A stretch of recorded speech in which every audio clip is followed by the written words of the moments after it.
আপনারাই বিএনপির প্রাণ। শত নির্যাতন, নিপীড়ন, হামলা, মামলা, হয়রানির শিকার হয়েও আপনারা জাতীয়তাবাদের আদর্শ বিচ্যুত হননি।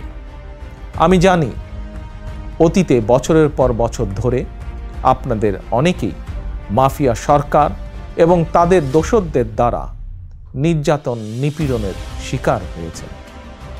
তবে বর্তমান পরিবর্তিত পরিস্থিতিতে আপনাদের প্রতি আমার একান্ত অনুরোধ, অতীতে নির্যাতনের শিকার হওয়ার কারণে আপনারা কেউ দয়া করে প্রতিশোধ পরায়ণ হবেন না। কেউ দয়া করে নিজের হাতে আইন তুলে নেবেন না। বরং অন্যায় অবিচারের শিকার হলে আইনগত পদক্ষেপ নিন।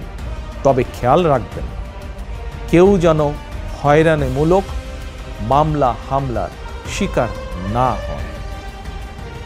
আপনাদের প্রতি আমার স্পষ্ট বার্তা, শক্তি কিংবা ভয় দেখিয়ে নয়, বরং ইনসাফ এবং উদারতা দিয়ে মানুষের মনকে জয় করুন, জনগণের ভালোবাসা অর্জন করুন।